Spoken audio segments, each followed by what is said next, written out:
All right, Daniel's here. Let's see if this is working. Hey. Daniel, can you hear me? Okay, we are live. So Oh, I can hear you. Of I course, I always decided. walk in live. All right, awesome.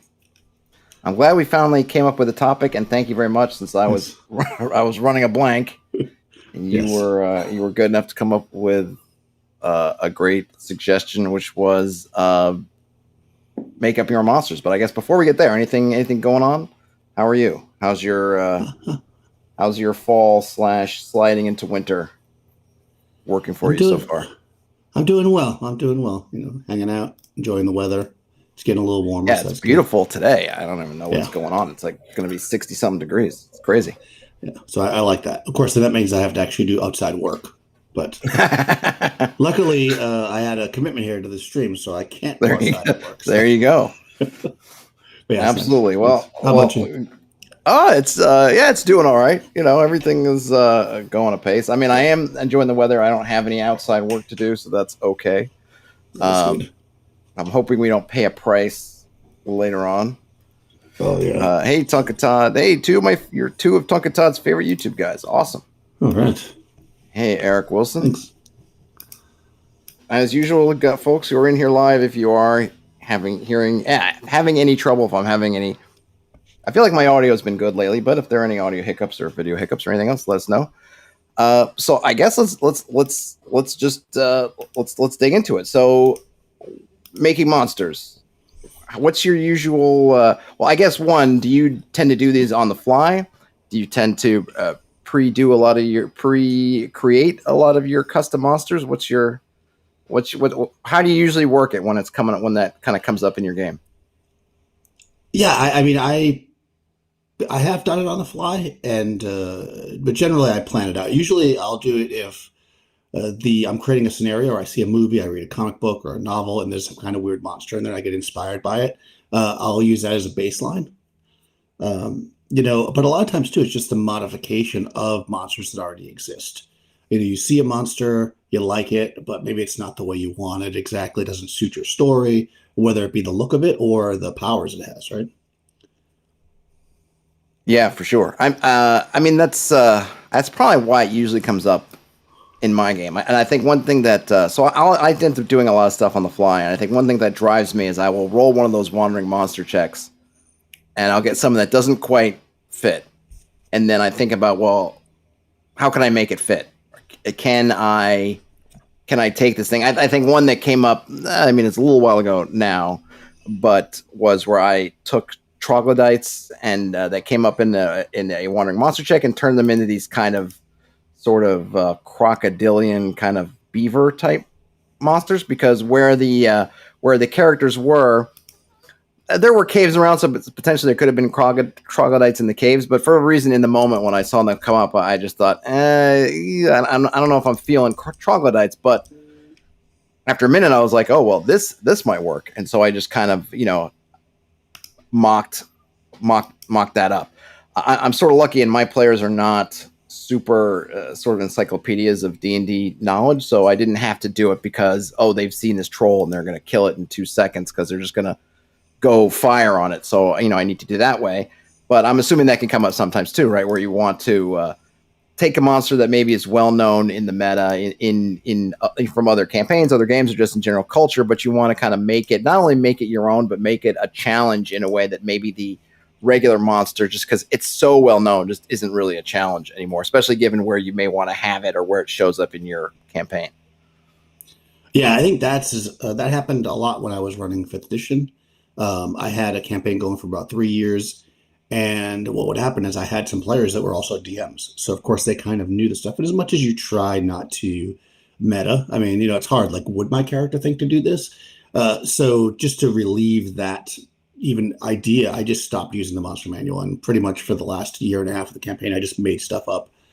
Typically, a little bit ahead of time, but also on the fly because they were hex crawling. And like you said, you're just going through a hex and they discover something like what's here, and you use whatever's logical. Or sometimes I'll look at a book that has folklore, and it will just talk about a monster, but clearly there's no stats, right? So you've got to think, well, how am I going to use this? What kind of monster would this be? What is this thing? What is a knoll or whatever it would be? Of course, obviously, a knoll is what a knoll is now, but when they created the Knoll. I mean, when they created the Knoll, right? The Knoll came from a book, Lord Dunsany's story, right? It wasn't described at all, and they basically came up with what a Knoll is now in D&D from that. I mean, there's a lot of those, right? Like cloakers, I think, is one that people have come up with different sources for, but there were clearly things that obviously in the fictional stories didn't have stats. Fritz Lieber or whatever didn't sit down and go, oh, you see this thing like a cloak, and it had 4 HD and it had 12 hit points, and whatever. Right. Like, it's just happening, and then obviously you have to take it. A lot of times these things come up and they're sort of marquee villains in a particular story, but they may not be marquee villains in the overall game. So even though in the story that features cloakers, at least the one I'm thinking of with Fafhrd and the Grey Mouser, they basically run for their lives. It's one of those kind of classic sword and sorcery movies where they discover thing then just chases them, and they're just happy to escape. Right. Which isn't necessarily particularly gameable in the game, right? If you statted everything out as things you need to run from, then the players wouldn't have anything to hit. It would be the game of endurance and running speeds. Well, you know what though? I think that's obviously that's true on some level, but I like the idea too that when a party first encounters a monster, especially if they're hex crawling or they're kind of in an open world, they're not going to fight this monster. Like, they're not in a dungeon that they're trying to get to, like, say, a room of treasure. That they might just kind of observe it and be like, okay, how are we going to get around this thing? Let's make a plan. Let's see what's going on with this. Let's see if the sages in town know anything about this. That kind of stuff. I think that adds a little bit to the game too. When they see something they don't know what it is and they want to investigate, maybe nobody knows what it is, or maybe somebody does. Oh, I think the lack of knowledge is really important. Yeah. I mean, for things that aren't supposed to be known, right? You have to be careful because I think rightfully so, players should expect that, hey, if this thing lairs 50 feet outside town, how come nobody in town seems to know or how to avoid it? Why hasn't this thing just eaten everybody in town if it's right there? And somebody should know something, some knowledge should be available. But to your point, if you're hex crawling and you're going through the forbidden zone that no one's been in for 1,000 years and they're just deep, dark nightmares that have just been surfaced from a cataclysm, then yeah, those things that used to live under the earth that have just now surfaced, it makes sense that nobody would know about them. And that becomes part of the puzzle, is the players trying to suss out, can we take it out? How do we take it out? What do we need to do? How do we deal with this thing? Getting back to kind of your idea of taking things from folklore, when you were working with something you were taking from just a book or a fictional source, what kind of process do you go through as far as figuring out how powerful you want it to be and then starting to flesh out those stats for it? Right. So I look at there's kind of two categories for me anyways, as far as monsters, right? There's the stuff that you're supposed to fight, not that players won't do whatever the heck they want no matter what, but and then there's like your stuff you're supposed to run from, and you telegraph that. We talked about that before. And then there's also like your kind of bad guys, right? The final boss kind of thing. So if they're like something minor and there's something that you're going to encounter in the land, like, I don't know, the bushes come to life and they're attacking, they're shooting, thorns or whatever, that should be fairly killable. So I'll look at like a lower damage or attack, or maybe a not as much range, right? You have to get close enough to it, something like that. So the players could be like, well, hold on, if we stand back 30 feet, they can't hit us. And so it's not like so hard to kill if it doesn't sneak up on you. And if I'm creating something that's more of you got to run for it, I try to telegraph that as being usually very big. We talked about that before. But when I create anything that's kind of like a final boss, which I hate that term, but I love things like Conan, where he usually can figure out a way to kill the thing. It pretty simply once you know how to do it. And those are the things, that's what I think D&D monsters in general are missing, is that like your dead button, right? Like the thing's really tough. It's almost impossible to kill, but if you shatter the amulet around its neck, it dies, right? Those are the kind of monsters I like to create, because I think they create almost like a puzzle while you're playing. Absolutely. How do you deal with the fact that, for better or worse, D&D doesn't tend to have systems around doing things, right? That's because the Shatter the Amulet is sort of getting back to ye old called shot, right? Which is not generally supported. So when you're dealing with a monster and in the fiction it says, Conan defeated that by shattering the amulet, how do you work that into how you're envisioning how your version of the monster is going to play mechanically? Given that at least vanilla D&D doesn't really have a mechanism for hit the amulet. Yeah, I mean, I think the simplest way to do it is to just make the item that you're trying to hit a much harder armor class or some kind of a penalty, you know. And you could also say that it requires X amount of damage in a single blow, right? So maybe the amulet is the creature you're fighting is armor class. We'll do ascending armor class 15 or something, but the amulet might be armor class 20, and it requires 10 hit points of damage on a single blow. So you've got to really hit it well to take it out, that kind of thing.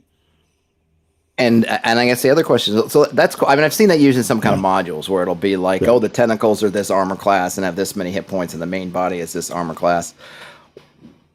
Does it matter, or because it seems like one of the things, and with the OSR, people put a lot of stock into the fact that things aren't relative to the party, right? Mhm. But it seems like when we're creating monsters, we are sort of taking into account sort of relatively where the party is. So, for example, if I was going to recreate the cloaker and put it in caves, the party's fighting, I'm generally, even if maybe without thinking about, probably going to be thinking in some kind of HD range that is somewhat appropriate to the party. Even though a lot of we take pride in the OSR about like, aha, we don't balance like that. So it should be, if it's supposed to be HD, 800, it is. But it's interesting that you think about, if you made the cloaker when your party's level 1, it would be some HD number. But then if you had come into it when your party was 8th level, then maybe your version of the cloaker would be very different, simply because of the when you decided to make that creature, right? You made it a year ago and they're at level 2, then it's kind of, maybe it's 3 or 4 HD. But then if you make it presently when they're level 6, now suddenly it's 8 HD. Do you worry about that, or do you just kind of go with it and say, hey, it is what it is? Or you just how do you, Well, I mean, if it matters to you at all, how do you manage it? no, it 100% matters. And I think that I'll put myself in the OSR group, I guess, since people will be there. We tend to flex on that, like, oh, we don't care about balance. But the reality is, it's not a fun game if the party gets slaughtered every time, right? So you've got to think about it on some level. And again, it comes back to the telegraph we talked about. So the 3 categories. So you've got, is the cloaker just something that's supposed to be a pain in the butt that's going to kind of be an issue to kind of maybe eat up some resources as you're making your way through the dungeon? Or is it going to be something that in a way almost blocks part of the dungeon because it's so powerful? And I'll think about that. I'll say, well, I'm going to put this cloaker here, and the first character that drops under it is going to basically be destroyed by it because it's so powerful. So that hopefully that's a henchman. So, so that then the party realizes we can't go past this thing right now. And then they come back. That would be like the 8-hit die version, right? If that's stuff that part of the dungeon is being kind of blocked by that. Now, the party might look at that and be like, wow, that's a really powerful monster, which means only really powerful parties have got past it, which means there's probably a ton of treasure there because people can't get past it. Let's figure out how to beat it. If they want to go challenge it, go, they can go for it, right? So that's kind of how I do. I do think about the party, but I also think relative to what's the point of the monster being there, right? And what's beyond, if which is why I never believe in this. Like, if I put that 8-hit die cloaker there and it's a first level party, I'm not going to have an empty room on the other side. To me, that's just, that's going to be loaded with treasure because they overcame terrible odds to get to it, if that makes sense. Oh yeah, for sure. I mean, certainly the reward should match the risk, right? If you're going to put something that's that high level in there, something really worthwhile should be there. It shouldn't be, oh, you get to the cloaker, the 8 HD cloaker's layer, and there's 25 copper and some broken bones. The juice should be worth the squeeze, I think, to borrow a line from Heat, which Nice. I always loved. Elfate says in the chat, says, you can see some of this work in original AD&D Monster Manual. Trapper, Lurker, above, Piercer all seem to be an evolution of adapting environment mimicking monsters. Yeah, I mean, I know that, I'm curious because, so yes, they are all sort of environment mimicking monsters, but they do have fictional counterparts. And I've been meaning to do a video on the, kind of that appendix, whatever, appendix E, whatever it is, for the cloaker, because it does. Someone actually pointed out a different story where it comes up, but I think that's actually something different. The cloaker itself, I'm pretty sure, comes from Fafhrd and the Grey Mouser, and in that one, it's if you think about it in terms of the story, it's probably the worst case scenario of the low level party, or maybe if you want to say Fafhrd is sort of mid level, but he's with a bunch of these delusional sailors who are low level, and they run into basically the room of cloakers, and then Cloaker, there's like a whole bunch of them. Cloaker attacks, and again, the rest of the story is just Spofford running for his life. And making it out of this place, and then the Mouser happening to show up in the right time to pick him up. So if there was any loot in that closed off room in that ruin, we don't ever see it because they never get past the cloakers. They seem to almost never get any loot. Those poor guys. Yeah, it's kind of always the funny thing I think with the Conan and the other stuff, because half the stories are Conan climbs into some dangerous place, and then the end of the story he's just running out with just like the skin on his back, just happy to be sane and alive, at the end of it. Do you have any favorite places you draw inspiration from in terms of monsters? Do you have any favorite books or things you like to go to? Yeah, I actually, this is pretty recent too. I found myself, we're talking about Appendix N, right? Looking and noticing that a lot of those books were actually sci-fi books. And that made me think, well, maybe that's worth reading. So I've been reading more, like, of course, I read the Jack Vance Dying Earth, which is amazing. But now I've been reading like his sci-fi, and it's really interesting, just the types of both humanoid kind of that they encounter, both peaceful, but also like weird alien monsters that they encounter.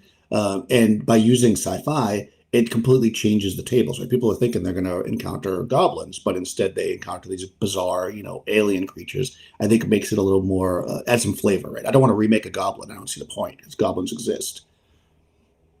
Yeah, that's a good point. And I think the other thing is it kind of frees you up, because in a sci-fi setting, you will get lots of really sort of alien kind of things. Not that you don't get them in D&D, but we do often fall into the tropes of doing riffing on goblins and orcs and things like that. But then, which is why I've always liked, Lamentations of Flame Princess has that summoning thing, which you get really alien, bizarre things, which makes it really great because it does shake you out of that kind of a fantasy sort of tropes that you might be in. Of no, you're going to get something with 5 heads and it's made of gelatin and it sloughs around, kind of floats in the air and has death beams for eyes, and it's like, whoa, that's really out there. I can really I can use that one and make it seem it definitely gives, like you said, like a different flavor, especially if you're trying to get kind of a cosmic horror vibe to your games. And I always like to throw, I don't necessarily have a Cthulhu in my game, but I do like to throw some of that kind of cosmic horror. There are really weird things in the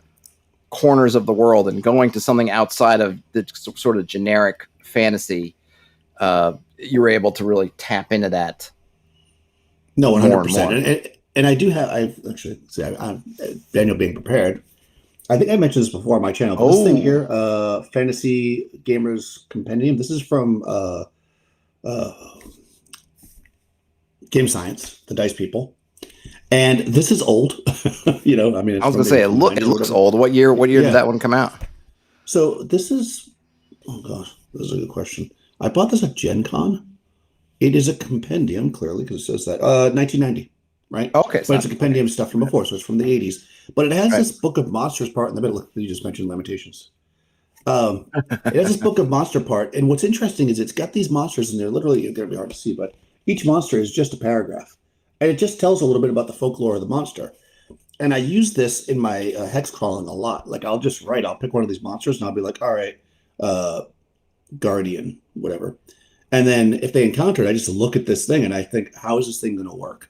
It doesn't have any stats. It doesn't have, and some of the monsters, which is really interesting in this, and then also in this book, which I also recommend people if they don't have it, Book of Imaginary Beings.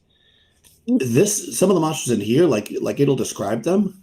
Like here's some weird monster, but it'll describe like goblins and elves and stuff completely different than like you imagine. I remember I gave it to my friend. He was looking. He's like, "That's not what elves are," and I was like, "Exactly." Yeah, I have a couple of those same books too. Yeah. No, it's so when you're hex crawling and you're creating a monster, do you use any kind of pseudo-scientific hex crawly style math to figure out things? Because I think one of the neat things with hex crawling, right, and you have all these mechanics that will, if you're using kind of the vanilla stuff, right? Oh, okay, hills are more dangerous than forests, not quite as dangerous as swamps and mountains, and so you could kind of use the numbers that they sort of float out there. You could also maybe count hexes away from civilization to get some kind of ballparks for monster power levels, at least if you want to give them kind of a basic HD level if you want to. Do you use anything like that? Do you roll randomly? Do you does it, because in the hex crawling, right, less than in the dungeon, because you're in kind of the open world, right? There's no aspect where you're saying, okay, this is blocking the party, or this is kind of in, because the party can always just back up and go to another hex, turn around, try to race away. So there's less pressure, I guess, in feeling that something needs to be in their ballpark more or less than you might feel like on a given level of the dungeon, that it fits that level of the dungeon, right? Because kind of one of the things I always think is fascinating with the wilderness is that anything could be there. Sure, you might run into some kobolds, or there might be an ancient red dragon, right? Anything can be flying around. You don't have that lovely level. Okay, we're on the second level of the dungeon, so granted, there's always a chance there could be something super deadly there, but we can kind of play the odds. While you're out in the wilderness, hey, you're in your life is in your own hands. But do you use anything like that, or how do you make a feel for the monsters when you're creating them in that sort of hex crawl? Yeah, if I'm doing a hex crawl, like I don't worry about like how powerful a monster is in general. But if I'm creating a monster, I base it on like the folklore. So if they're, I don't know, gnomes. I mean, I know gnomes exist, but you're going to create these tiny little like forest gnomes that are 1 foot tall and they live in trees. They're not going to be 10 hit die. That just doesn't make sense, no matter what level the party is. Party's high level, they'll just encounter a lot of them, I guess, if they want to make it a challenge. But I try to base it on the description of the monster. But I never worry about like, oh, this is an Umber Hulk, which is really powerful. The first level party shouldn't be encountering those outside. I always feel like when you're outside, you're outside. You just gotta, telegraph it a bit. Right. And Well, big what kind of predators hit dice will do you get, though, or generally do you not worry be about hit spaced dice? apart. So you start running into areas Yeah. where you don't see a lot of things going on.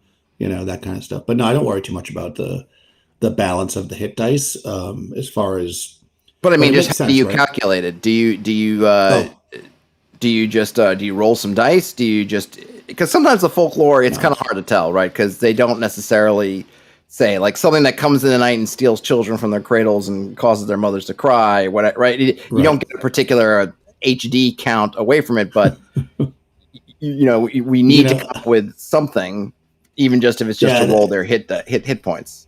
No, that's a good point. I'd love to say I have some kind of science to it, but I usually just go with what I think makes sense.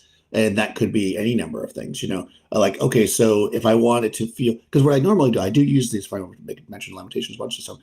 Lamentation has this idea that like when you make a monster, its hit dice are obviously how many hit points it has, but it's also generally its attack, right? So I think about like how deadly the monster would be. So something that, cuts down travelers in the night before anybody can notice it is a pretty deadly creature because it can attack really quickly and powerfully, right? So I'm going to make that thing have higher hit dice because it clearly can kill people with one blow. So it's going to be strong enough that, generally speaking, for a normal human, it can kill it right away, right? Whereas if it's something that steals children, maybe it's going to be smaller and maybe more slender because it's sneaking in. It doesn't need to be powerful to do that. It might be more intelligent, so it'd be a lower hit die. That's generally how I do it. I don't have any kind of numbers, but that would be a good idea to kind of create a range. Yeah. I mean, when in doubt, I might just roll it, 1d4, or 1d8 or something, or 2d4, whatever, something like that. But yeah, I mean, it is. I mean, when you can reference, I think the folklore, I think that's always good, right? Because ultimately, if we're going to use the folklore to build the monster, that's what we want to do. We want to be able to, in essence, look at that and say, I can see where this came from, or I can see the monster that I made, when that's important, right? If we're just making something just kind of totally random, well, it's totally random. I do like your thoughts about looking at kind of what the folk stories say about how the monsters operate and trying to think about what that means. I mean, hit dice, kind of like CR, is not perfect because it does mean a lot of different things. Yeah, it is the amount of hit points. It also is how much you attack. So kind of like how CR can sometimes go one way or another. Maybe you want something to have great attack abilities to attack things, be very precise or very accurate. That also tends to mean jacking up its hit dice, even if you don't want it to have a lot of hit points. So it's not a perfect system, but it kind of can get you in the right neighborhood. Yeah, I mean the hit die is what, a D8, right? So you could always say, well, listen, this thing is fast. And I want to give it 6 hit dice because it's we know it can kill really well. But I'm going to say it always just has 1 hit point per hit die. Right. So that's a good point. Or you just one hit point. It's the monstrous minion. It's incredibly deadly, but it's only got 1 1 hit point. Monstrous minion. Yeah. Let's see. Elfbait But says some child snatcher myths are full on ogres, which is where we get some of the hag types. True. Well, I mean, like to Daniel's point, it'll say that in the story, right? If it's an ogre versus if it's some kind of a pixie or something else. Oh, I wanted to hit this one from Tunkatod, not just because we share the same name. I created a mouse with a small elephant trunk called a nerf. It is attracted to magical items like weapons, spellbooks, or so forth. It eats the magic. It has 1 hit point, but nerfs travel in small groups of 1 to 5. That sounds pretty brutal if you run it up against the wrong or the right party, I suppose, from the nerfs perspective. Do you have any particularly fun or amazing or creepy monsters that you've created of late? Oh, that's a good question. I should have made something. I've been running modules a lot lately, so not really. There've been some crazy monsters in there, but nothing I've made. One of the things I was just thinking of was we were talking about hit dice and stuff was in this game science book, they have Kelpies. And of course, the Kelpie, if people don't know what Kelpies are, it's kind of like it's a plant, I guess, but they often take the shape of horses. So when I made the Kelpie for be an enemy, I looked at horses for hit dice. So I was like, well, it's basically a horse, right? So, like what's unicorn? Unicorn's basically a horse. Maybe it's more magical, right? But it's basically a horse, so it's going to have that many hit dice. But no, I haven't. Nothing. Now I got to create something really desperate for the party. How about you? What do you got? Probably those crocodilians is probably the last maybe interesting, really weird one. I always, a lot of stuff with me ends up in that kind of happenstance. I end up in a spot that maybe I'm not thinking of, and I haven't customized my table of wandering monsters, so I get this kind of wandering monster roll, and it doesn't fit. So I'll usually take the wandering monster that I get and then kind of tweak it. I think one time I have this a creature, which I don't even know what to do with it because the party didn't really deal with it so much, but it was I ended up getting something like a ghoul or a ghast, but it was not in an appropriate spot. So I don't know, but I kind of came up with this idea of this sort of a ghoulish type creature, but it was one that you could summon and it's basically send out kind of like an invisible stalker to go kill things. So I had it there kind of being on a mission from someone to somewhere, and the party happened to wander upon it. And they dealt with it in the moment, but I talked about how when they destroyed it, or they didn't destroy it in the clerical sense, but they defeated it, how this kind of gem, fell from it. Like where it was, it kind of dissolved, but this gem stayed behind. And they found out that wherever this gem was going to tend to be where this thing might rematerialize because it wasn't actually destroyed. It was just sort of, I don't know, they had sort of banished it for the moment, but it was, and so that for a while they were holding onto this gem and they kept wondering like at what point this thing was going to spring back up out of the gem, but they ended up getting rid of the gem. But the thing is, I haven't figured out yet is, well, who was it going after? Was it something related to the party, and who was sending it to know, well, what's going to happen when the thing rematerializes? And I usually like to bring that stuff back into the game. So it's going to enter into things again, but I haven't figured out who sent it really or why. It just happened to be this thing that the party ran into. I think I like that stuff because I think for the party, it makes them feel like they're part of this like really dynamic world. They just ran across this thing, which isn't, to them, it didn't, I don't think it appeared like a wandering monster. I think they felt like it was it was there. It was doing something. And so now it's still out there, but I haven't figured out quite how it's going to come back yet. But that might be the other one other than the crocodilians that I've made lately. No, I really like that. I think that works really well for kind of a more low magic or sword and sorcery type campaign as well, right? Where it's not like you can just summon an invisible stalker. You've got to find a body and then animate it with this gem. That's really great. I like that a lot. Yeah, it was the idea was there are 2 gems, and the sorcerer who had it, you put the gems in the skull of like a high-level fighter, and one gem gets transported with the thing, and it animates and will go around doing stuff, and you have the other kind of control gem in the skull. And so what happened was at some point I rolled up a random encounter, and I decided that the sorcerer who had summoned it had come to get his other gem back so that he could better control where the thing was going to come back. And actually one guy looked like was going to fight this thing. And in fact, what happened is the random encounter ended up being, I rolled on the Lamentation summon table and I got this really weird eldritch thing made of electricity with like knife hands. And it was just kind of crazy. And I liked it, but I thought like, what am I going to do with this thing? And like, it's so alien. It couldn't possibly just be walking around the countryside. It was like made of energy. It's, weird. So I decided that, okay, this is that sorcerer who finally track down his gem and summon this thing to get it back. So the party got to have this little standoff with this kind of weird elemental magic electricity thing where it was asking for the gems back. And to the party's credit, even though it had been a little while, they pretty quickly realized what it was asking for. And the one player who was kind of thinking he might hold on to it after a couple of near misses with like an electric, knife arm, decided like, hey, I'm just going to give that gem. I'll give the gem back. And then the thing left. That's very cool. It was a cool moment. I think it also left them wondering, like, okay, now that this guy's got his gem back, like, where is this thing going to show up again? So I gotta think about that. But again, that's what I like about those kinds of really funky, monster tables, because you get these really sort of unique creatures, and if you can find a way to make it work somehow, they could really end up being interesting. But of course, the trick is figuring out how to make it work.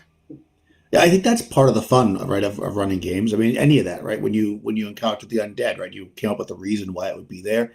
That's also, in my mind, kind of part of it. You don't necessarily have to change the monster stat-wise at all. You can just change what it is. Why is there a ghast here? Like, why is this ghast not just a regular ghast? And like you're saying, in your case, it was some summoned creature that was on a mission, almost like a revenant, I guess, in a sense, right? But or a visible stalker kind of vibe. I really like that, and that's also it, right? We don't have to necessarily go crazy and create things from whole cloth. We can take monsters that exist and just change their motivation, change what's going on with them, why are they here, especially monsters that don't fit where they normally would be. So it's kind of a different way of reskinning, right? Because we think of reskinning as changing all the physical characteristics, but we could also have them changing, how they work. And in fact, I'll read this one from Elfbait from the chat. A lot of my monsters have come from misspoken words. One time, somebody misspoke wyvern as wolvern, and now my campaign has smaller pack hunting wyverns, which is, I think, is awfully cool. And then let's see a couple other things from the chat. Then Nothing says, when I make monsters, I spend all my time on the monster psychology theme and how I want the players to feel when they interact with it. Stats are less important. Yeah, I do like to have the stats, because I'm not a fan of I'm going to make the stats do, like, I don't like coming up with trying to determine what the meta experience is, because I guess I found in my games, I can't ever nail it down, right? If I feel like if my game I sat down and said, hey, this monster is going to be on a meta level, just an amuse bouche, just to get the players' juices flowing, that will be the monster that will the players will roll ones, the monster will just start critting, and that will be the bloodbath. And when I come up with a monster, I think this is going to be this kind of boss monster. Inevitably, the monster's going to roll a 1, trip, get knocked out. The party's going to just, end up like, caving its skull in a round. So I have given up on trying to be like meta thematic about where I want the monster, what I want the monster to be. And I'm just like, it's just going to be, it is what it is. And I feel, I feel like it's freed me up by not trying to think about in some kind of, plot or narrative what sort of purpose a monster is going to fulfill. I'm sure there are folks who can do that and manage it and make it work wonderfully. For me, I've just decided I'm not good at it, maybe, or the dice, every time I do that, the dice just let me down, so I've stopped. Yeah, I think the way, if you're going to do that at all, because I did mention how I have, what's the point of the monster for myself. So I will usually do it with the ability of the monster to resist things. So like if you're going to put something in the way that the players can't get by, or it's going to be incredibly difficult, I'll make it so there's something that they need to get by it. So maybe they need silver weapons to hurt it, or magic weapons or something to that effect, or they need fire, or whatever. They need a thing. They need something they can figure out, right? Or maybe they need to be blessed by a cleric to do it. Maybe they could only do it on the full moon, whatever. And for that reason, it wouldn't be a fight. So that none of that like bad rolling would come in at all, because they would just. But of course, you got to make it clear as soon as it comes out that you're not beating this thing, with your dagger. It's like it's just not going to happen. Oh yeah, it's definitely a way you can kind of make it both more special and it is that puzzle. I guess the with a completely custom monster, you do have to be more cognizant of that the fictional positioning and kind of how you are making these things, the party aware of such things, right? Because one thing you could say with a troll is if your party is aware of trolls or your players are aware of trolls, then they will understand somewhat about the fire and they will get that. So when you throw a troll at them, especially if they're experienced, right? They'll understand the fire bit. But if you have something else and it has some kind of unique weakness, but it hasn't been telegraphed anywhere and there hasn't been any ability to know, then it can be that frustrating experience. If you're just attacking what they think is, say, an ogre, but it's really a troll, and they don't understand anything about fire, then it's just they're just beating their heads around on the ground, and you're kind of hoping that they maybe make leaps that it's hard for them to make in the moment, to try to decide, oh, the reason why I'm not doing any damage to it is because I need silver, or oh, the reason is because I need to be using fire. Whereas if you're using a werewolf, which people tend to know about, then that's kind of built in, and they'll see a werewolf and they'll go, okay, silver, or we got to get wolf's bane, or we got to get something else. Yeah, no, that you're making a really good point, and I can see that being frustrating. I think that's where it's on the shoulders of the DM to make sure that the players understand. Like, I wouldn't, let's say you're attacking something that needs silver to hit it, for instance. I wouldn't just have people attacking it and just be like, okay, okay, okay, as if it's taking no damage. I say you cut into this thing and your sword hits it very hard and it does not penetrate the flesh. There's something resisting you. It's not that it's like, I will telegraph that it's not that it has tough armor. Your sword just cannot penetrate it. And at that point, they're going to realize, okay, there's something going on here. What it is, they'll have to research. But yeah, I think you got to be careful with that, because what I was thinking though, and I want to mention earlier, and I'll forget now if I don't say, is that one thing I do as well is sometimes I'll reskin things in name, because this is where things come up, right? Kind of going back to what you said, like the village might say there is a troll in the woods and we need you to kill it. So the party all runs out there with torches thinking we're going to kill a troll, and it's not a troll at all, right? Maybe it's an ogre, maybe it's a giant. I mean, who knows, right? It could just be what they're calling a troll, because one thing that, and I'm not perfect at this, and I try really hard to be, is I try not to use the names in the books for monsters unless the party would know what it was. So, like, if they encounter something, like if they fought a troll before and they go into the woods to slay this troll and it's not a troll, they'll know right away it's not a troll. They'll be like, this is not a troll. But if they don't, then they'll think it's a troll. Now, instead of attacking the ogre with their pole arms, which would do way more damage, they're all throwing, 1d4 torches at this thing, thinking they gotta kill it with torches, because it just adds a little bit of a different combat mechanic to it.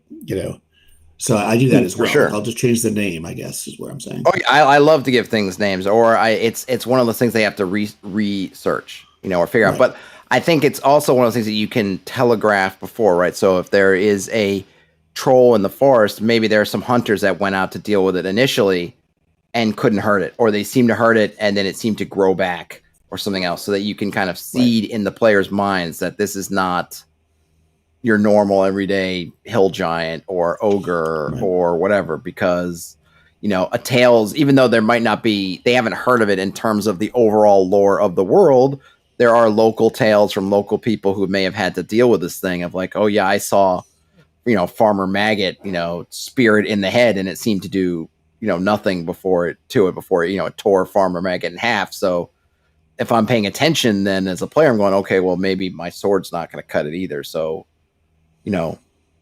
what's going on? Like, and then you could try to figure out, well, can you describe it? Can we get some description that we can then try to feed to a scholar or a, someone who might be able to, explain, because really, especially when you're using custom monsters, the onus is going to be on you as the GM to make available in some way sources of knowledge about it. If we're going to say to the party, hey, there's going to be weird things out there that are not part of the normal everyday folklore that you as a player know or you as your character knows, you're not going to necessarily know it up front, but we have to have the apparatus in place. Sages, libraries, locals you can question, something to try to figure it out. Otherwise, we're kind of forcing almost a video game logic where you have to kind of just try different things, save point, try it again, save point, try it again. And, instead, I want players to feel like, other than that, like we can try to game plan, which is always a good thing in general, right? I want players to go into a village and before they go out into the local wilderness, ask the guys like, hey, what kind of stuff is out there? What can you tell us about your local landscape?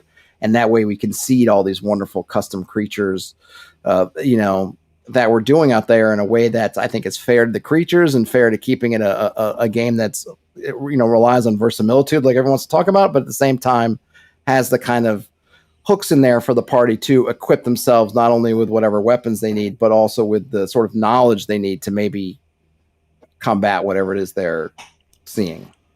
Yeah, if you know you're going out to fight something, you got to have the rumors, right? So there's two different, I guess, a couple of different situations here. We've got you stumble upon something weird in the wilderness or the dungeon, or we're going into the wilderness to fight something, right? And you're setting up two different systems. And if you're going in to fight something, you'll definitely want to accumulate as much knowledge as possible. Possibly somebody else who was part of a party that tried to fight it once before, that kind of thing. And if you just randomly encounter it, you might have to just run, right, and observe it. The other thing I always do too is I consider what the party's got, right? So if somebody in the party is holding a torch, for instance, go back to like something that would be susceptible to fire, I will mention that. I'll say, okay, they're going to attack. Oh no, they don't attack you. You're holding the torch, and then the party, if the players are paying attention, they'll be like, well, hold on, why aren't they attacking the guy holding the torch? Is it because of the light? Is it because of the fire? And they can start. You want to drop these hints, right? Because That's the players aren't really there, right? But their characters might notice these things. So it might seem super obvious. And I think that sometimes we want to keep things a mystery. We think, but just like in a mystery game, like if you're playing Call of Cthulhu, you got to make things pretty obvious in a sense because I feel like you can't be too obvious. I feel like whatever you think is obvious as a game master is not obvious to the players. So be unafraid of being as obvious as possible because they will still miss stuff that you put right in front of them. You could put things like it sees the color red, screams and run away, and the party will come back all wearing blue. And you go, did you not hear what I just said? Oh, I thought it was this other thing. It's like, oh, okay. So I always feel like when people say like they want to be tricksy, it's like, no, they're going to think you're being tricksy, anyway. The party goes back and thinks the color red, it was all a ruse. Really blue, it doesn't it's trying to trick us, trying to fool us. It's like, okay. Right. What's the opposite of red? Yeah. Let's do that. Because this thing is too smart for its own good. Let's see. Terrence says, I sometimes like to make well-known monster have a touch more danger by having the witnesses misidentify it, either as a similar monster or a local legend. Absolutely. And the other thing, and I saw this, I can't take credit for it. I did do a video about it a while back, but I saw this online somewhere. It was called the bullseye method, which was this idea of looking at monsters that what I really resonated with me, which was essentially saying that, okay, the monsters that you may know, the monsters in the monster manual, they represent sort of the most global generic norm, right? So you look in the definition of a bear, not even just a polar bear, whatever, just a bear. And you get some kind of thing, okay, it's between about this many pounds and this many pounds, right? You get these kind of very generic, non-specific. So that would be the outer part of the bullseye. This kind of global, very generic level. Then you come in a level and you're going to have regional variations. So you say, okay, grizzly bear, brown bear, black bear, polar bear. So they're all, right, they all share some general characteristics. So if you went to a dictionary and read up on bears and you saw a polar bear would generally match up, but a polar bear is going to have differences. Polar bears have retractable claws, they're big, whatever, all that kind of stuff. And then grizzly bears, brown bears. Then you might even have another level, which is even a smaller circle inside, which might be kind of locally. There's, for whatever reason, there's sort of a super type of bear, or just these bears in these mountains are grizzly bears, but they're bigger. For whatever reason, they're just bigger. They might be, die or whatever. And then you can even have within there, say the bullseye would be just, it's a local type that is kind of unique, right? That is sort of, it's still, if you were to zoom out far enough away, it still has enough in common with bears to be considered a bear. But it's kind of, it's different. It's its own kind of unique thing. And that way you can, and with that, you can feed that to your party. You can say to your players, listen, you as a player may know the monster manual inside and out. You as just in your player, you may know the lore, but your lore is just kind of like a bear, right? Mm-hmm. But you're going to be going and you're going to be seeing a dire cave bear. And while that's going to be in some ways a bear, you're going to look at it in general and say, okay, that's a bear. I know a few things about bears. It's going to might have things all its own.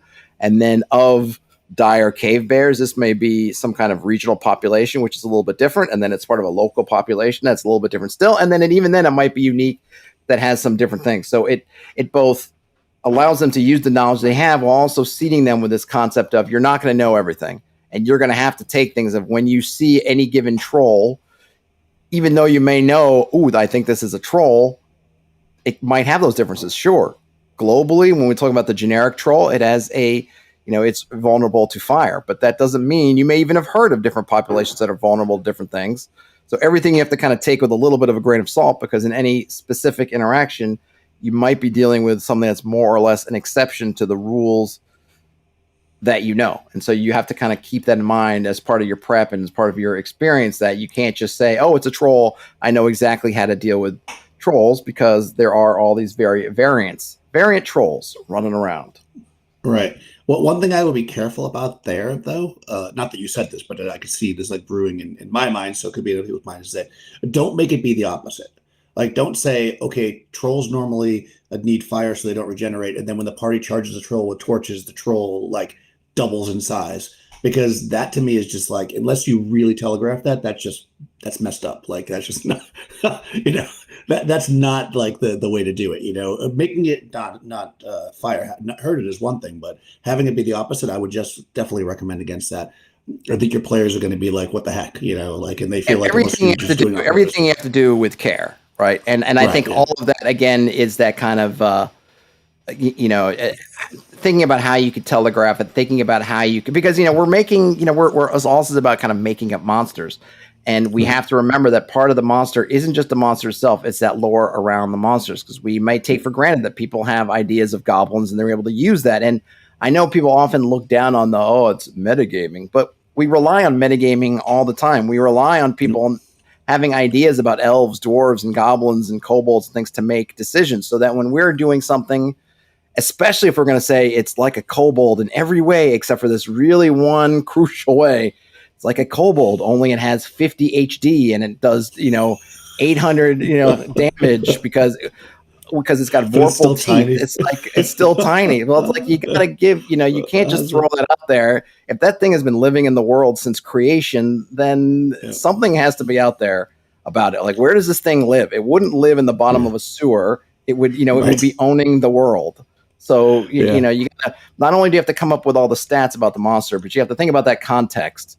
If you're going to do something crazy, then that crazy thing, like, why is it there, right? Why is, if you were in a game and you're like, okay, you enter this poor farmer's, barn and a beholder is there. Well, why? Like, why is that beholder there? And so if you're making your own thing like that, then you need to decide wherever it is in your world, in your dungeon, whatever, like, why is this thing in a broom closet if it's more powerful than a Tarrasque? Why? Well, yeah, and like you're going to have a fire resistant troll, maybe have it live in a volcano, right? It's like in comparison, immediately be like, why does the troll live near heat or whatever? Or when they come up on the troll's camp, they see it around a big bonfire cooking its meal. Like, that should telegraph to the party that the troll's not afraid of fire. It wouldn't have a fire there if it was afraid of it, So you could definitely do that, but like I said, I just wouldn't go opposite, because I feel like. Or is it the smart troll that puts the fire there to fool the party, thinking it's not afraid of the fire, but it really is?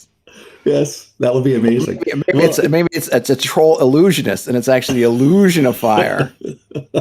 Yeah, there you go. The other thing too is, right, monsters or intelligent humanoids that might be the enemy, right, might also know the lore. So a bunch of goblins might create rumors that there's an ogre in the woods to keep people away. And you can do stuff like that too. So I think folklore is really important if you want to do like an open world where people are exploring. I think that's how you kind of get the players interested in exploration.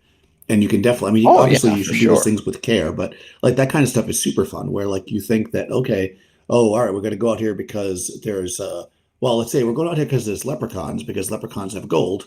And really, it's a bunch of kobolds that just want to steal your gold, right? So like you can actually do these kind of things where you can trick it, but you got to play with the lore of the world to make it make sense and not be. Oh yeah, you could definitely have a lot of fun. I mean, I think the thing is, particularly in OSR perspective, right? The actual stats aren't super important. Like, I like to have the HD, and I like to figure out how many hit points they have, and the HD generally will, because I'll usually use, I think, like the whatever HD they have is basically the fighter level that they'll attack as.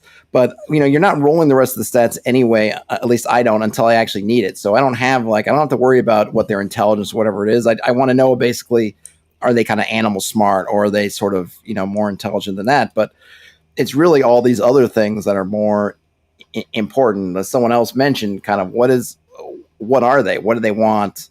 What do they need? Yeah. Why are they in this specific place? And I think it's more important with your own custom or your homemade monsters than it is with other monsters, because if I see a troll in the woods or in a dungeon, because I kind of understand, I have some idea of trolls in my brain as a player, I'm going to fill in what I think the troll is doing there.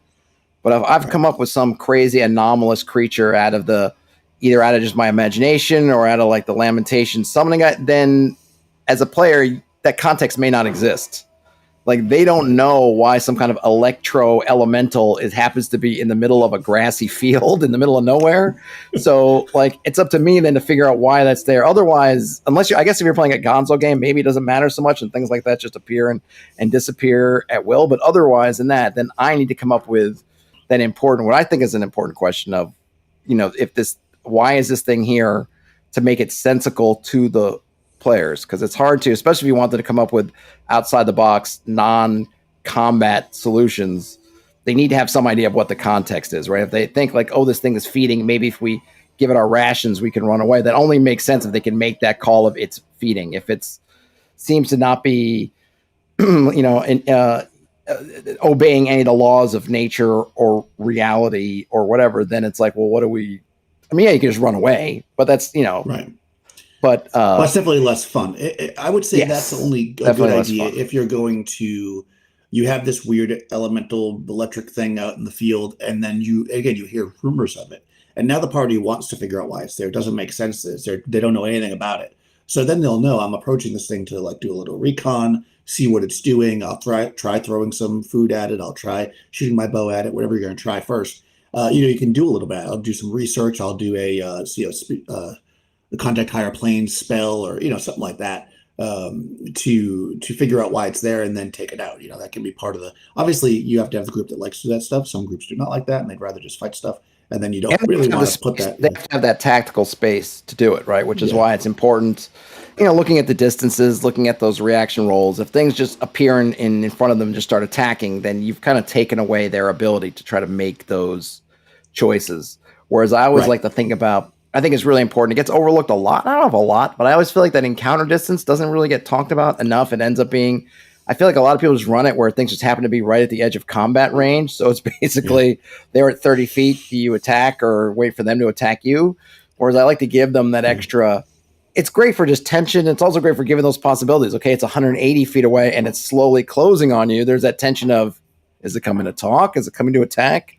Do we take the first shot? Like, what do we do? Right. But it gives them that space of, they have time to make choices of, okay, we're going to engage it to talk, or we're going to try to fight. We're going to use our bows and try to get first strikes and hopefully take it down before it gets too close.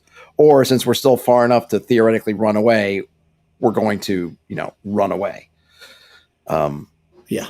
Well, no, for sure. I think it's funny you say that, because I'm just thinking back to I was running a game. I think they were second level, and they were hex crawling, and they encountered trolls, which of course is a really deadly creature. But they also, and then they got the maximum number. I think it was like 8 trolls. But I rolled, and it was like as far away as they could possibly be. And I determined that they would know what trolls were, because I felt like they were pretty common in the world. And they actually were able to defeat them because of the distance. They used firing arrows. One of the characters ran out with like oil and like lit the field on fire in front of the orcs, the trolls rather. And they were able to use strategy to overcome this group they would have never done before. And if I didn't take into account the distance, if I was just like, they're right in front of you, it would have been a TPK for sure. But it's like, oh yeah, that's great. But did you have that thing where you turn the tables by having like the dwarf mom on fire with the troll mom on fire with the burning troll baby screaming, "Why me?" Right. This is just like as they kind of tumble to the ground and turn to ash. I did not, but there was one like relatively new player in the group, and they decided they were just going to charge forward with their greatsword, and they were quickly just wiped out in one hit. But the rest of the party just stayed back with arrows and lit the field afire, and then they just followed the tracks back to the trolls' lair and got a ton of treasure. Oh, look at that! That's another thing about it. How do you come up with kind of what the? So this is I'm bad at. I am terrible at the. I can never keep track when I'll say like, it's this monster's on treasure table. Like I'm like, I don't like, I usually just roll random stuff for treasure. I can never remember, like, is that the good treasure table or is that one of the crappy ones where you're going to get like 50,000 copper pieces and a headache? How much emphasis or focus do you put when you're creating your own monsters on kind of where they're what sort of loot they'll have and their sort of lair quality maybe would be the word. Well, that's actually a really good idea. I hadn't really thought about it too much. A lot of times when I'm creating my own monsters, they will be something they'll encounter in the wilderness or just out and about. Like that's a lot. Like I will use them, make them on the fly, like we were talking about. And they typically don't have any treasure unless the folklore would say that they did. But if it is in a dungeon, it's in its lair, then I would have thought about it ahead of time, obviously. And I'll try to compare it. I'll be like, okay, well, let's say that it's some kind of I don't know, lich. Let's say we make a lich. We're playing BX. There's no liches in BX. I'm going to make a lich. Well, then I'm going to look and say, well, a lich is roughly, I don't know, a vampire, and I'll see what a vampire might have. And I'll go from there. But I usually do try to roll because I'm bad at just deciding like how much treasure, because I always feel like I'm giving them too much. But then when I roll, it's actually more. So I'm like, oh, I wasn't giving them enough, because I feel like that It's the treasure types that just trip me up. Yeah. I can never. That's one of those things that, as much as I love that stuff, it's like I feel like there's had to have been easier ways to figure out the treasure. I know what they were trying to do. But using like A, B, C, D, it's like, it's like at a glance, like I can never remember. Like, is it the high letters that are better? Is it the low letters that are better? Like especially if I'm trying to use. One's better than the other. Because sometimes I want to roll up treasure and I like using those kind of tables to roll up treasure, even if it's not a layer, just for some treasure. But it ends up taking me twice as long because I'm always trying to figure out like which stupid letter should I roll on if I want kind of a reasonable sort of just spread of treasure. Like I can never find the right one when I need it. Well, they give it. I think it's in the basic book. They give an average of most of them, so you can look at the average, and then you can be like, "Oh, the average here is 5,000 gold pieces," and then it's a pretty good one. So that's what I usually do. And that's a good idea. But I do think. I mean, this is often the thing. Like templating, everything is good. So even if you're doing something from scratch, if you like you're saying, if you're doing a lich, you can look at what sort of things like a vampire gets and kind of just mirror off of that. And then you can obviously just customize it to spec. Though, I'm usually rolling, so I just want to know kind of what the random table is, and then I can I think it's just figuring out which table that is. You've got the basic book, right? So it's in there. I believe I will. I mean, it gives you, although I'm not sure they're right, because there's one of them, the number's really low, but whenever I roll on it, I roll really high. So I'm not exactly sure. Well, I'm like, oh, that's a really low table. Let me just roll. Usually, the thing is, I'm using Donjon Online, which has a nice treasure generator, but it just has that drop down of like, which treasure table do you want to roll on? Like A, B, C, D, E, and I'm like, which? And then I end up having to like roll on each one. To try to see like, and then it's like whatever you roll, right? Because you might be on the right table, but you just roll poorly, so you don't see it. And then then I go, so it ends up, I wish they would have had like just given it I don't know, like, hey, this is the high magic, their treasure is high magic, low coin, or you just use a little extra words, and then when it made it kind of self-explanatory, as opposed to like, A is just copper pieces, but B, there's 50% chance of a magic item. And it's like, how do those two relate? Why are those next to each other on the list? Like, I don't know. No, you're definitely I'm sure someone's going to come in and say, oh, Todd, you idiot. You don't understand the logic. Like, it's just easy. It works like this. It probably is there, but I don't look at it enough to have memorized what they were thinking, Yeah, I agree with you there. I can't tell by looking either. I always just kind of look at a similar. Like, for instance, I was just making an adventure with the giant spiders, and I'm thinking, well, giant spiders will have a lot of treasure because they're capturing people, but they're on like a terrible list. I think it ended up having like 25 silver pieces. And I'm like, well, that's the worst. Like, these things are like super deadly, and they have 25 So really, silver all pieces. those cocoons of adventures, and there's nothing good there? I guess the spider went to the mall and spent all the gold. I don't know. It's like maybe that's the silver that it actually had on it, like in its little. I don't know. Do spiders have pouches? They have little silk coin purses that they keep some extra silver in. I feel like spiders and those things should have extra because they are so deadly, especially if you're playing kind of vanilla OSR, where even like some tiny little spider in the corner could just kill you. That I feel like they should make that kind of, don't add insult to injury by having, your fighter get taken out on one failed save by like a spider the size of its fingernail or something, and then like the whole room's got nothing in it by like a copper piece. And that's including what the fighter had on them, because they spent everything on the plate mail, which didn't help them because it was a saver's poison and they died, Anyhow. Right. Terrence says, Table Z, Publishers Clearinghouse. Exactly. Exactly. Well, we chewed through an hour pretty quick. Any did you have any notes? You're usually a man of notes. I do. I have a couple of notes which I thought was interesting. One was that a while back I was working on a random the idea to create random monsters. I was working on a supplement for the Hateful Place, and we actually made a random murder table, but I decided to make a random chimeric monster table. So I actually found it, and it's really funny. So basically, I've got you roll a d6, and I broke it down into categories. Then in there, like you then roll a d6 across, and then you roll 3 times. You put together your monster. So like some of the monsters we made were a monster with the body of a peacock and with a robotic head with a taser tongue that actually has a turtle shell that opens up. Right. Then we have a metallic skin, a Gila monster head, and the body of a crab. This is one of my favorite ones. The head is the faces of enemies you've slain, and it has the body of a chameleon. Oh, that's pretty So slick. yeah, it's fun just to like put these like you could literally. I talked about this during my hex crawling too. When you encounter like random things, you make these tables like a list of animals, a list of fantastic creatures, a list of strange things, a list of abilities, and then you just roll randomly. Then you look at it and you go, "What the hell is this?" And that can help you create these like bizarre monsters, which is kind of like the low rent version of that summon spell, which takes like an hour to roll up a monster. When you're like, "Hold on," But they do have. But that's the thing. It's like this is the wonders of the internet. There is, if I can find it really fast, there is there's a website that has that Total all Party Kill. automated for you. Oh, is that where it is? Is that on Yeah. Total Party Kill? Yeah, I think he's got it. Yeah, you're right. I'm not sure. Let me see if I can find it really quick. Flame Princess. I'm sure if I have it. I have it actually bookmarked or just easy to. Yep, it is on. Yep, it is on Total Party Kill. Did you find it? Did you beat me to the punch? I'll put it in here. There we go. Oh, Daniel's gone. What happened? Did I lose?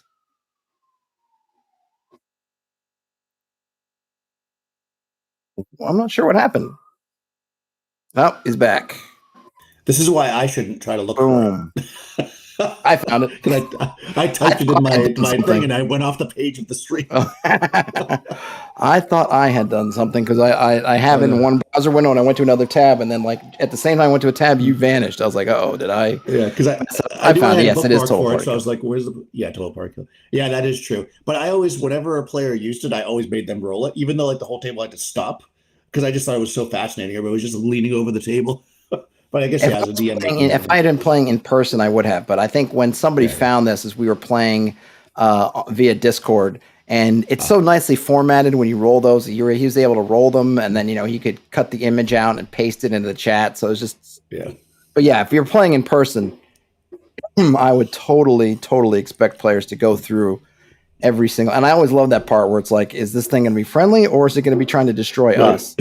And in the game I was playing, and the player would always like cast it and like run away. Like he was like, I do this and then I'm going to run from it. And it was like, that was his kind of nuclear option. It was just, if all else failed, he was like, I will cast this and I will just start running away. And hopefully this thing will just kill whatever it is in front of it. Or if it happens to be friendly, maybe we'll sneak back and talk to it. Otherwise, I'm not even going to give it a chance to hit me. I'm just, while it's forming, while it's coming out of the ground, I'm just going to bolt. No, exactly. Same way. Like they actually ended up using the monster and ran out and locked bolted the doors behind, and then just like listened to the carnage happen. And then when it was quiet again, they went in, and it actually worked out that it didn't stay that long. It disappeared after a while, and they actually got in and got like all the loot. And I was like, wow, that worked out so perfectly for you. It does, so, which is just great. It just builds this false sense of that they control everything. Like in my game, I actually gave I gave one of my players' characters this kind of sort of a dwarf cleric sort of class. I gave them this ability to be able to summon earth elementals, kind of similar to the summon spell, but you always has to roll basically kind of a reaction roll that gets harder the more powerful earth elemental they try to summon. And so far they've been very lucky. And everything's come back kind of neutral or sort of neutral favorable, which meant that the elementals have listened to them. But I'm just waiting for that time for them to take it for granted, try to summon something, particularly something large, and then it turn out super negative and just start to slaughter them. That'll be a fun. Well, because they not that they've forgotten that it could be hostile, but I think they just might have forgotten maybe what the odds are of it being hostile. Because I feel like they're sort of taking it for granted now, which is always fun when you know that they have all the information, but they've gotten too comfortable. It's kind of like, that story of like the grizzly man, where he decides to go that one extra season up and hang out with bears. He seems to have forgotten that they're bears and not people. Like they've forgotten a little bit about these are elementals that are not asking to be summoned here, that you're ripping away from their element and their plane and bringing here. That one's going to come back not nice. I feel like it's going to come up soon. That'll be a fun agree. moment. I feel like that elementals, right? They is it DCC just did Empire of the East. They have a lot of elementals in that series, that book series, and they're very deadly. Like the idea that you have to control it, they could be hostile and stuff, is really common in that book series. And I think that's something maybe that people don't think about with elementals so much. Like it's just not in the forefront. But yeah, they're a great thing. They're powerful, but if you lose control, not good. I mean, for this guy, it's kind of one of his main abilities. So it's kind of like a part summons and part sort of charm person, right? Because he can hang out, he can kind of keep them with him. He kind of force them to stay with him for long periods of time. So once the general points are summoning and making that roll so that they appear, and then that a reaction roll, and then the reactions tend to degrade over time. But he hasn't gotten burned by it yet. He hasn't kept them long enough, and I haven't rolled poorly enough for it to happen. But nice, it's going to happen. What other notes you got? So the other thing, which is actually what made me think of this was nice. So I've decided to get into Star Frontiers, and this is the basic game. And in this, they actually have it gives you a couple little adventures to run, and then after it's got a section in it, make your own monster. Because basically one of the adventures is just the characters have to go and slay a monster that's running around. And I believe Metamorphosis Alpha has some stuff with that too, where you're creating these kind of chimeric creations. Believe it or not, I used to have Star Frontiers back in the day. I lost it. And I got some of the books. This is one of those things, I can't say it's just a New York thing, but I think maybe you have to be living in a large metropolitan area. I was walking down the street, Brooklyn, and you will find sometimes for folks who don't live in New York or live in other areas, people will put stuff out on their stoops that they're just kind of in a box, sometimes just loose, books, magazines, furniture, and they'll just leave it out there. Sometimes they'll put signs on it saying free or take this or whatever. Well, one time I walked by and there was one of those bankers boxes that were open. And sometimes I'll just take a peek inside. Oh, what's in there? There was 3 Star Frontiers books in the banker's box. So I took them, I brought them home, and I have them. I'm trying to get kind of a complete box set. But yeah, it was kind of one of those weird pickups out of nowhere. It was just randomly. Usually you see stuff like in kids' books that kids have gotten too old, or old stuff. I was like, well, Star Frontiers, no dice, no box, but two books or 3 books in relatively good condition. But yeah, those getting back to what kind of full circle on the sci-fi things, because they're trying in with sci-fi games really leaning into the kind of alienness of stuff. You really can get some great results. Have you thrown anything from there? Have you generated anything from there in your fantasy game, or are you just getting ready for Star Frontiers? Yeah, getting ready for. I just saw it and I was like, well, this is really interesting because it basically has, and I think this is a good process. It's got the attacks. It has how it will attack. It has special abilities, stuff like teleports or shakes the ground, smashes through walls, spins a web, and then it has defenses. And then also, which I think is really important, goals. So when you're making one of these monsters, it's got its attacks, special abilities, defenses, and what's its goal? Find someone, or eat enough to lay eggs, build a nest, destroy the town, right? So I think that's kind of cool, right? You create this monster and you want to give it a reason for being I have to see monstrous. One of the books that I got. That is great. You could have destroy the town and then build your nest in the ruins of the town. I'll have to check that out. That seems like fun. Any last thing before I let you go, since we're past the hour? Oh, we're going past. That was fun talk. I always like to hang out and talk. And it's always fun. Building monsters is just a super fun thing, and I think it's something people should be less afraid to do. Right, make the game your own, make your own monsters, make your own. Absolutely, and look, you got all these monster manuals, and we didn't really get into it, right? But you've got all the monster manuals that have tons of examples of monsters. Right. And so I think finding material, whether it's folklore, whether it's books you've read, whatever kind of material, and I think what you said was really key, was because a lot of times that material is only going to give you a glimpse at the monster. So it's not going to give you the full picture. but you can do things like look at the theme. If it's targeting children, that probably does say something about its strengths. Is, what does it say physically? What are these things? And then when in doubt, if you're trying to build a lich, like you've read, I forget which story that I did, the Clark Ashton Smith story, which I think is the first appearance of that. It's not a lich like we understand them now, but kind of a funky lich. You're not sure. Find something that seems somewhat analogous in one of your monster manuals, and goodness knows there's like millions of them out there now. And then use that as your chassis and build it out from there. But yeah, definitely, like, I feel like the really important stuff that maybe doesn't get spoken of enough, like we talked about, is the goals, the motivations, the lore, right? That context, because you're building something totally new. Your players aren't going to have that kind of meta knowledge of folklore and stuff to lean back on. I think we often take for granted that they have some of. So you need to supplement that. You may need to make sure you've got it. Exactly. Anything going on at Bandit's Keep that you want the folks over here to let them know about coming up? Yeah, today Tuesday. There should be a video come out tonight. I cannot remember which one it is because I recorded it a week ago. But because I finally got ahead a little bit, I'm trying to get ahead. Nice! I can't ever seem to do that. I'm ahead a little bit there. On the podcast, I'm building a hack of chainmail with hack of chainmail sword and sorcery hack. So that's kind of nice. I'm behind on your podcast, but I'm listening. You and some of the other folks on that Discord just seem to put up podcasts like every 10 minutes. I turn around and it's like a new podcast. Yeah, I don't know how you guys are getting so much done. I can barely keep up with the scheduled podcast. Getting these videos and putting them in the podcast form should take me an inordinate amount of time. And I feel like at the drop of a hat, there's like 800 new podcasts on your guys' streams. That's because we care more about quantity than quality. Yeah, I think listeners would love if I cared about quality at all. I just think at this point they would take quality or quantity. I'm not managing either one. Yeah.